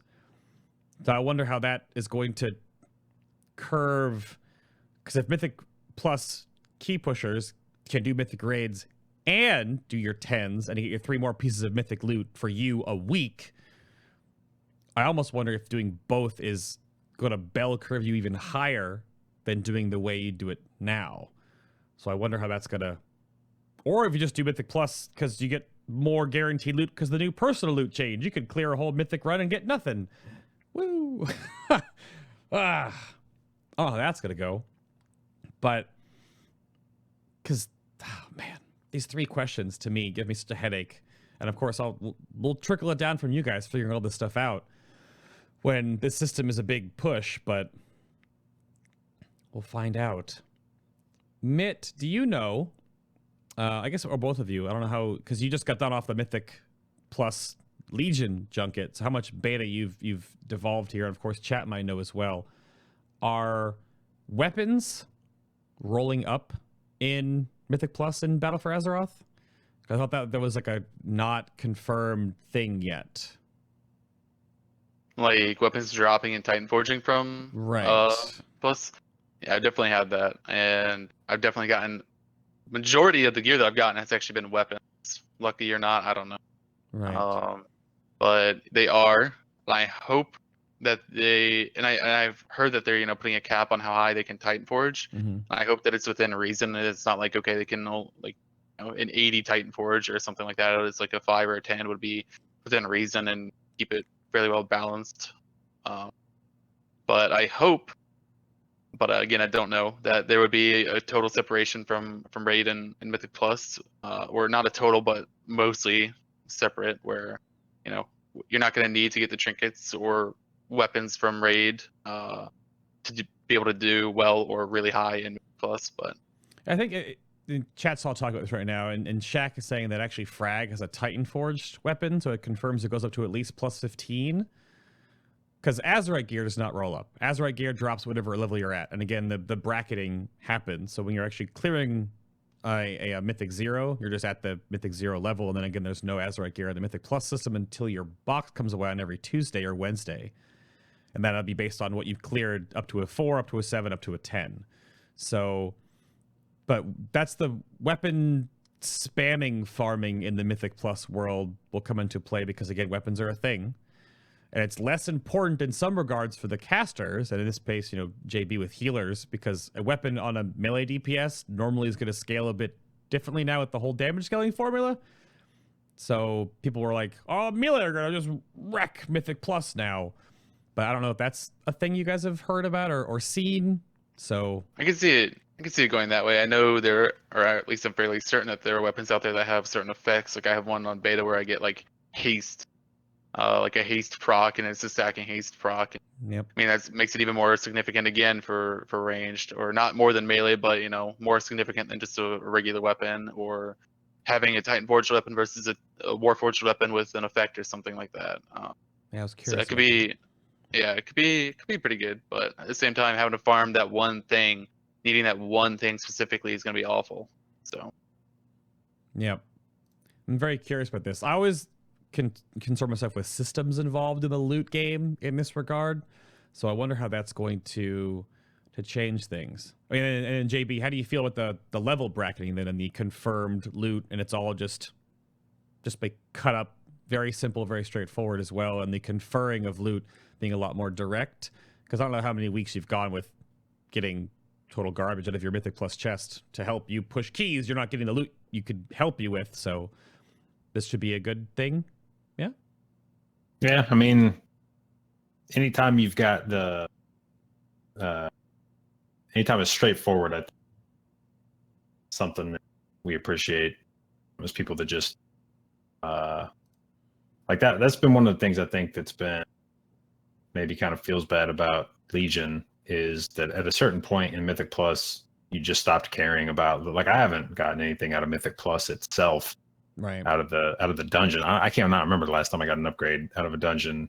And you know, I'll have people, like, if I put a VOD up on YouTube or something, I would cut it off like right at the end of the dungeon, and people would be like, "Show loot. Why didn't you show yourself opening the chest?" And I'd be like, "You know, the last time something exciting happened when I opened the chest, like it just doesn't anymore." So yeah, needing that RNG has never sat well with me as a Mythic Plus run. And I would like more just, here's what you're gonna get. And Yeah. That sounds like it. I just hope that, I wonder if how the eye level balancing is going to work, because again, the max cap of gear that'll drop for Mythic Plus now will be Heroic Raid. And then of course you get the guaranteed stuff if you push a 10 plus from the Mythic bump. So I wonder how that will feel.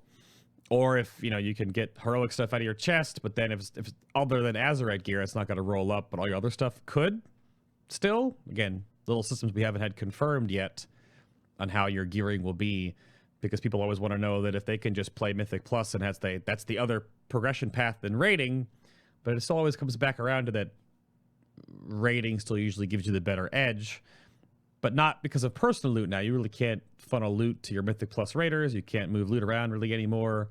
Well, it's not an upgrade for you, so we'll have to see how that works. But do you have, from your knowledge so far, this has like a three-pronged question here, and then we'll open chat to some Q&A for a little bit. Do you have a favorite dungeon that you've played through so far in Battle for Azeroth that is going to be really fun to play Mythic Plus? And then, alternatively, do you have one that you're going to dread that will be just awful in Mythic Plus? I don't know who's done more dungeoning on the beta to look at this question. JB loves Temple. Yeah, I would definitely throw JB some Temple love. I know that he said he liked bosses where, you know, you're gonna have to struggle, where it's difficult and it's actually like a good, entertaining healer fight. Oh no! But I think he was ready to rip his hair out at the end of the 2.5 hour mark or so on the last boss. Oh, is this the blood goop bubble no, boss? No. This is the guy that stands in the middle of the room and you have to heal him up.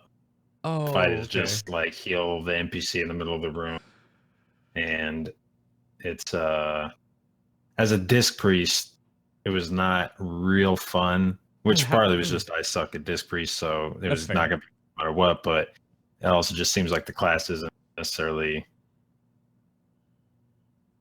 we learn things though. optimized. We learn things, and we learned that, you know, things you can CC certain things, or the champion just, you know, he'll eventually one-shot the tank, so you have the tank running around like crazy the whole fight, and then it dropping aggro and thumping a melee or JB down and redo the whole fight over and over and over is great. But see if it stays that way or not. But I don't know. I can't think of a dungeon that I'm like really, really afraid of at the moment. I'm sure it'll happen, but I remember Motherlode at the higher level, and I was under geared at the time, but I think it was awful. We spent a long time on the last boss there as well. It was another one that was awful, but just learning mechanics as you go is the exciting part, and actually getting to struggle through it is interesting and new compared to live. So pretty good, but haven't encountered one that I'm like terrified of yet. Where I'm like, okay, there's Hersha and a Xavius in this dungeon. Nothing like that yet. Well, and thinking of dungeons that concern me, from a competitive perspective, thinking about Temple specifically, not even the bosses, but one of the things that like for a casual player is probably more fun, but as someone that's thinking about speedrunning, you get things like Temple of Sethralus where they have the little lightning orb room that you have to like run through and avoid lightning orbs, and then you got a bridge with lightning orbs that go across it. And like maybe that'll always be trivial, but I could I could very easily see that like scaling in keys, something stupid, and like you touch one of the orbs when you try to run through it and it just kills you. And I could very easily see that being a thing on MDI where someone like temple gets picked, someone is trying to run through the orbs, you know, they lag or whatever, they hit an orb, they die, they tilt, they try to run back through it, die again. And it's those types of things that they're cute from a dungeon design perspective. It's a novel and interesting thing, but when you start getting into actually having to push keys at a high level and you think about like what types of things are gonna get really annoying on high keys, I could imagine a dungeon like that going from like, oh yeah, it's the cool little, you know, lightning ball room that I have to avoid stuff in, to like, Jesus, like if we lose this dungeon because someone walked in there and died to one of those orbs, like I'm gonna lose my mind. So those are the types of things that I think there's, you know, because people have talked about, you know, they've asked like, do you think that BFA dungeons have been designed more from a competitive, like that the designers have had things like Mythic Plus and the MDI more in mind when they design these things? And like maybe they have, but I doubt it. I don't think that world touches. I think that they design things from a like what's going to be a cool, fun dungeon to do, and then it's up to someone else to balance the dungeon to make it doable and feel difficult but not impossible. But I don't think they get designed with like Mythic Plus in mind, with MDI in mind. And I would expect there to still be several dungeons in BFA where you're getting to a point in the dungeon and going like, how did this make it in? Like how could you have Mythic Plus in this game and release this part of the dungeon into it? And I don't think those teams in Blizzard are like necessarily talking to each other. And I don't mean that negatively. I don't mean to say like that they should be and they're failing in that regard. I don't think that's the way that the game is being produced at the moment, like Mythic Plus at the forefront and make sure all these dungeons are balanced for Mythic Plus. I think it's just we want to make fun dungeons. Hopefully they work well for Mythic Plus and the MDI. Yeah, I'm curious about that point because they took challenge modes from 2 expansions into the Mythic Plus system in Legion, and now they're taking all of that and 2 years of Mythic Plus into the new BFA Mythic Plus model.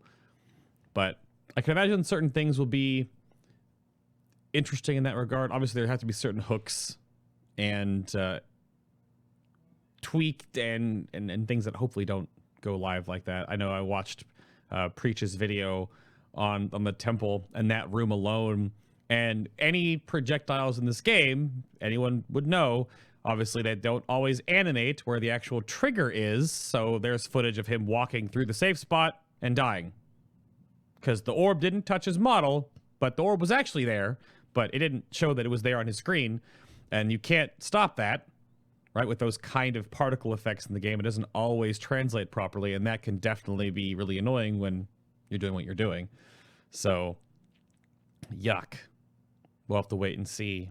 And then things, of course, that come into play, like see the Triumvirate gets patched in, and any tyrannical key in there is like, all right, but any fortified key in there is like, it's a gauntlet for like 15 minutes. Hello? Stuff like that. They have to take that into account with the scaling, especially because Mitt brought up earlier, of course, that like at the level 2 key, you get fortified or tyrannical going forward now. So that could be really scary on what's the higher keys you're going to push in BFA, you know, at the first part, 15s, 18s. Is that going to feel like a 40 in Legion terms? Like what? How do you do that? We'll have to see. Definitely have to see. But we'll take some Q&A open from chat now, I guess. So if you see anything popping up in chat, if you have any questions for Darrie, for JB, or for Mitt about just the dungeons in general or the MDI, then please feel free. Toss them right there. Are you guys, my first question, the world first 30 still hasn't been done yet, has it? Nope. Are you trying? Nope. We're beta boys now. You're beta boys now. Okay. Not go for the world first 30? Come on. No, there's a very it's sad in a way. The group that like the Method NA group that got signed was ahead of its time. in its comp. And you now see that like the majority of these groups pushing like world first keys are using the DPS template that we developed at that point, which was Halflock, Boomkin, Windwalker. And we were the first group ever running that. And we made our name off that group. Fortunately, like we'll go with the MDI name. Unfortunately, Dark has decided that he's not keenly interested in playing live anymore. So we don't really ever get an opportunity to run with live keys. And you need that Windwalker damage to push a lot of these keys at that point. That like no one else comes close to Windwalker damage. And without having the Windwalker on live, it feels real bad. Like knowing what you could be doing DPS wise, and then trying to replace that with something else. So I think at some point it was just like there just wasn't enough interest on the NA side. You still see a lot of the European teams going for the 30s, and I would be surprised if one doesn't get done this week with the changes to the weapons. But yeah, I think we just kind of gave up. It was too hard to find people on a consistent basis to push the keys. No one seemed interested in doing it consistently anymore. I think people are looking ahead to BFA, so we're just focusing on beta now. Okay. Oh, yeah, go ahead, Mitt. I was just going to mention a question from chat, which was ranged versus melee. Oh yeah. For BFA, and that's a pretty solid question. And I haven't had the first-hand experience of being melee in BFA thus far, for beta at least. But again, I think it'll be another one of those things where ranged have a lot of mechanics where they can just simply outrange it or not really have to deal with it. But melee doesn't seem overall that punishing at the moment. In fact, there are a lot of mechanics where you'd rather be closer to the mob to easily dodge it versus max range and running in or running away or whatever, unless you have like a blink or something like that. But for the most part, I mean, it doesn't seem overall that punishing at the moment for melee. But I can see it getting a lot worse with scaling and different affixes and whatnot. But overall, it's not too bad for either one. We went over that a little bit earlier too, with just weapon Titan forging as well. Is definitely going to impact melee normally in a different way than a caster. They just gain into spell power and some secondaries, whereas like weapon damage and the new formulas that all the melee DPS have. I am wondering how that will scale either in control or out of control. Numbers are very small in Battle for Azeroth, but we'll see. We'll definitely see. People talking about like, COEN and whatnot for those dungeon scaling. That's what I brought up earlier, because those came out. I really enjoyed when Cathedral first came out. Like the Mythic 0 version of Cathedral at the time was like, yeah, I can get behind this. It felt good. But then the Mythic Plus scaling was hilarious. So I wonder if they can, as a personal thing, I wonder if they can, when they implement new dungeons, as they're going to do in BFA, no doubt, the Mythic 0 version doesn't have to be the only thing nerfed, because I'll just nerf the baseline version to make the scaling okay. I wonder if they can make a way to flag a Mythic 2 versus a Mythic 0, I guess, to keep that separate. Because now those Mythic flats, once they were nerfed multiple times, they don't do anything to you anymore. So I know there was the contention point about that one. So yeah, the new dungeons, anytime a new dungeon gets released now, it scares the hell out of me, because the Blizzard team seems to always want to err on the side of making the dungeon way too hard than way too easy, because I don't think they ever want to release a dungeon that's too easy and then have to come back and say like, hey, sorry guys, you guys are running through it way too fast. We're going to make all these bosses way harder. The trash is going to start doing new stuff that sucks, and like, sorry. So I think they always err on the side of like, yeah, let's overtune this. If it's a 50-50 call on this, let's make it harder rather than easier. And so you get these dungeons that are just wild when you first release them. You do them on, like, Seat to this day has not been nerfed appropriately. It's still more difficult than it needs to be, pound for pound, compared to every other dungeon. And it was the same with Cathedral. It was the same with Kara. And when those dungeons got released, it was just like, what is the deal in this dungeon? Like, everything hits way too hard. There are too many mechanics. Like, I don't get it. And I think it's just the culture of Blizzard. Just like, if we're going to release a new dungeon, let's release it more difficult than it needs to be, and then nerf it later, because people will be happy about nerfs instead of having to buff it later. And so anytime a new dungeon comes out now, I'm just like, oh man. Yeah, that's a weird point of it. Go ahead, Mitt. I was gonna say it is pretty terrifying with new dungeons coming out and scaling what it is. You know, they think about it at the M0 level. They think about it, you know, for the +5 or whatever on beta. But now that they have Mythic Plus in mind, again, hopefully they're thinking about this early on instead of later. But again, Cathedral was terrifying when it was released. You would first boss was awful. Second one was a joke. Third one was still a joke. And then last one, it was nerfed by like 30% for certain abilities, and the last wave was like 90%. And it's like, just to make it within reason, and it's still, you know, it can still mess you up pretty quickly. But the scaling can get pretty bad pretty quickly. So hopefully, with them thinking of Mythic Plus as early as they are, and hopefully with a goal to make Mythic Plus bigger, they keep that in mind and keep it more viewer friendly and friendly for people pushing as well. Yeah. Oh no, the Cathedral, like 15 Cathedral Tyrannical, like dead key. It's not that bad anymore. But you get like a 15 freaking See the Triumvirate. That's So I don't even know we've had recent push weeks where you get like a 29 seat and you're like, okay, that's the end of the week. Like, that's a good week. I'll see you guys next Tuesday. Right. You know. Is the JB on a Holy Paladin a real question, or is that? Well, so yeah, it's been probably to my detriment. I've avoided Holy Paladin. Legion. There was a lot of people in MDI that were Resto Druid players on live, and then switched over to Holy Paladin for MDI, and we were able to make it work with me as Resto Druid. And I'm not sure that it would have impacted our performance at all having me on Holy Paladin. I felt like there were no dungeons outside of 25 Lower Karazhan, which we never played. I felt like there were no dungeons where me being a Resto Druid was necessarily working against us compared to being a Holy Paladin. But I have gone sort of out of my way to avoid playing Holy Paladin, because now it just feels like sort of like the man. Like I don't want to be involved with that. It's like selling out playing a Holy Paladin.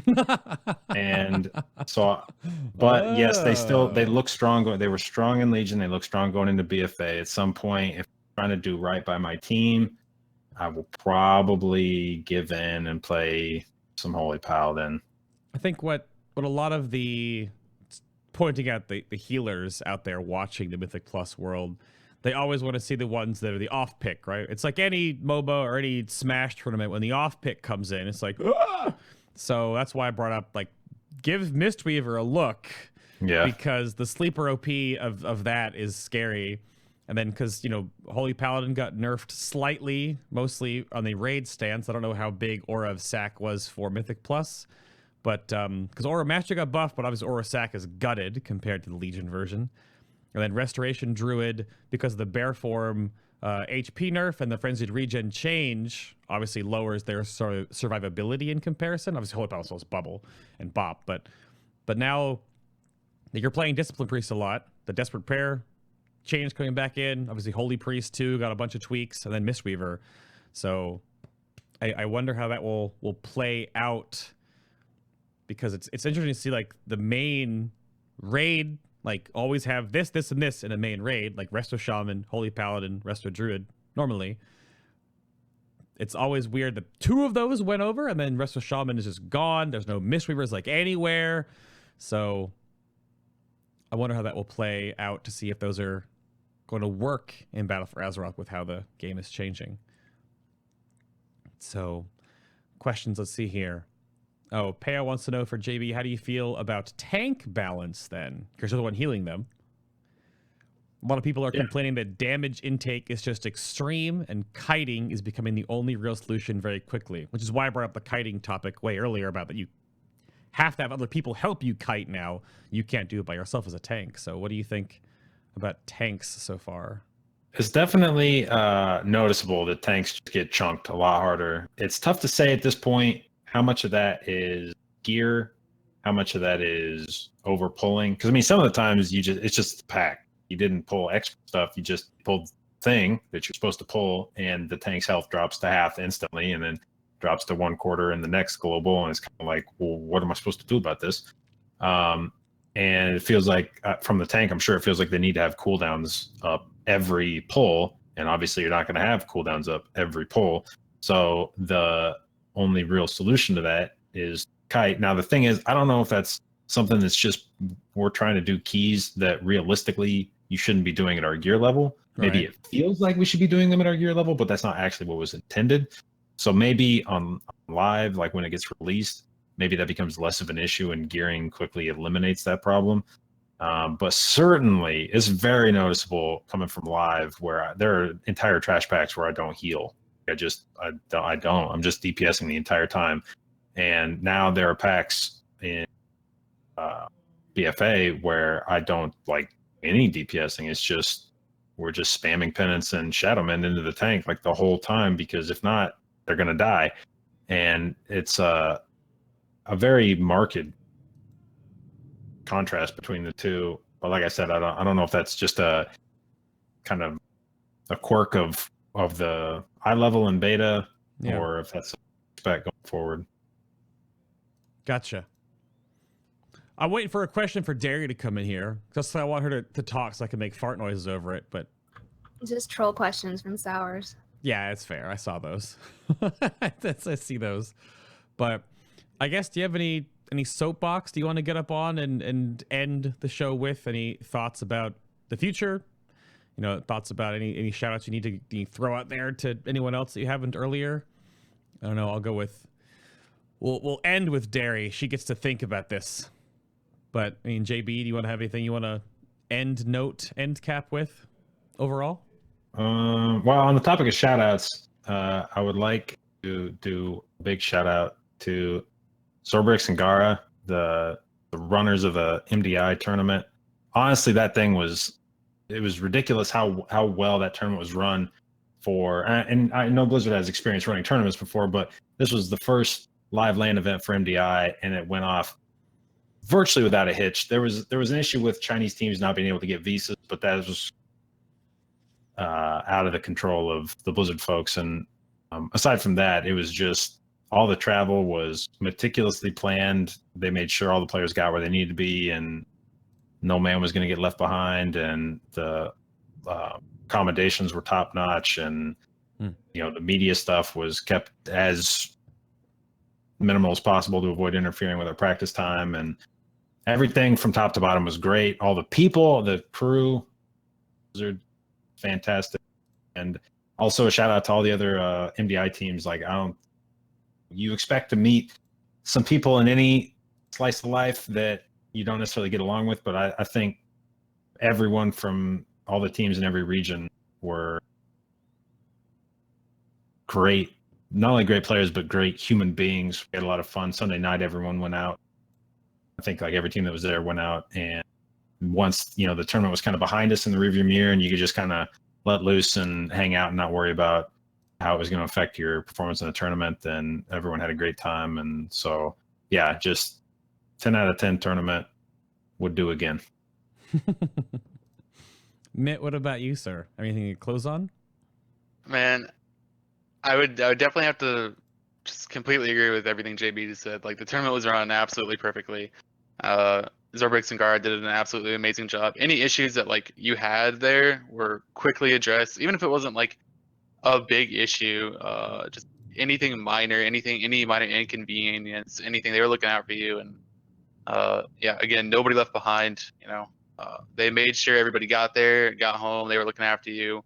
Player managers as well. We had a stellar player manager, and you know, people there actually care about the players and not, you know, like, okay, your monetary value, see you later kind of thing. They definitely care about you, and great to see that. And again, all the teams out there that were competing, happy to have played with you, against you, or just met you there. It was a really great experience. Awesome. All right, Mama Darrie, you can close us out here. What do you have in this regard? You're not hitting the button. I'm gonna hit the button first. Jeez. I'm gonna hit the. I had one job. Yep. All right.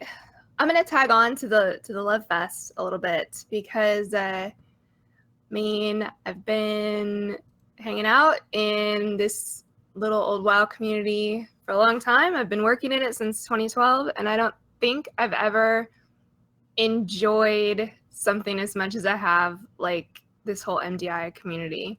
And it's like I said, the players, it's the Twitch followers. Like if you go into these guys' chat rooms, I mean seriously, like, shout out to the support from their fan bases, because they are so hype to watch these guys practice. They're so hyped to support the teams. And like, I mean, especially these players that are grinding out 8, 10, 14 hours if you're Method PogChamp a day. I mean, that's just some crazy effort, and their fans are there for them. And I think the fan base has shown that they want MDI, and it's here to stay. Blizzard is listening, and like they all said, it was an amazing event. I was blessed and grateful to be a part of it. So thank you guys so much for that. But really, like, it's the people, very much. So it's been a great year. I'm excited for the second half of it because we got BlizzCon All-Stars. Yeah. It's going to be the best of times for sure. The best of times for sure. So I can't wait to see everybody again and see all the Blizzard people, see all you fans. I guess I'll see Bay. But everything else is going to be awesome. Yeah, the Blizzard All-Star MDI event's going to be interesting because I hope there's just a ton of wipes. There probably will be. Good. There probably will be.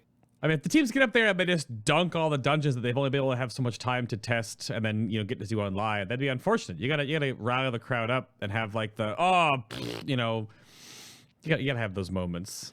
So you only have so much time to test those versus all those tests you could do and all the research you've done on the Legion front instead. So, but you're still leveling right now. Zorbrix, where's the PvE 120 server? Can you go talk to the the devs in charge of spinning one of those up so these guys can actually just test Mythic Plus dungeons instead of having to level? Maybe just, you know. Good. I didn't want to be the one to say it. I'll do it because I'm the one that tests this Thank damn you. game. Yeah, taking that hit, but he just said get leveling. Wow. Well, I guess sorry. No 120 servers for you guys. Game comes out in like 5 weeks though. No problem. It's okay. Sorry, we'll go into the All-Stars completely blind. We're not even going to play beta. We're not even going to play it until then. Just completely blind, and it'll be a great wipe fest. That's the new goal. I mean, the method way of that would be that you go in completely blind and you still win, though. Come on. True. That's how it's supposed to be. But all right, then. I'm going to hit this little button that I haven't hit in a very long time that plays this music you haven't heard in a very long time. Well, thank you all very much for tuning in to episode number 166. This was the MDI discussion featuring some of the teammates from Method, of course, shouting out all the other ones involved in that as well. And then Darrie was here, I guess.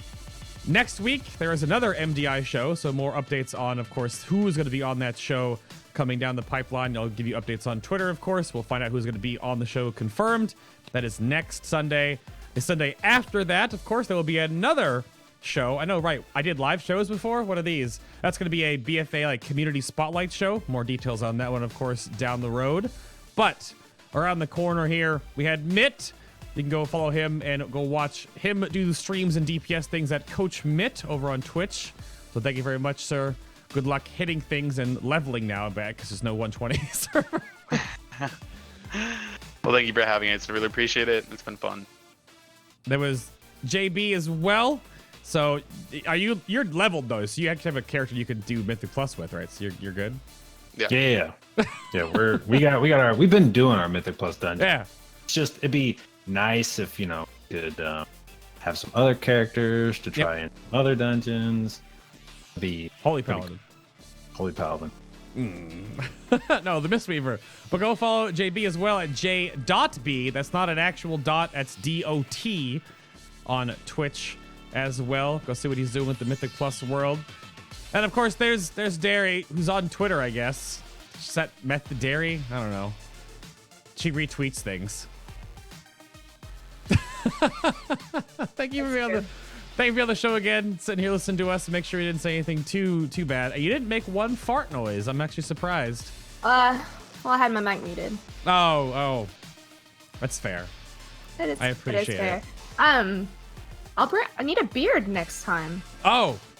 I mean, what's going on here? I can be all alone. No glasses next time. that's true. I know, right? Yeah, That's there you go. Thank you so much, Faye, as always. Absolutely. No, that was a blast. Learned a lot. I just try to make you guys make sure you get all the talking, because apparently I talk too much. But that's that for this show. Again, if you missed the show or part of it, of course, it'll be showing up archived over on my YouTube page. Of course, link down below. That's just Final Boss WoW on the YouTubes. You can go check that out there, of course.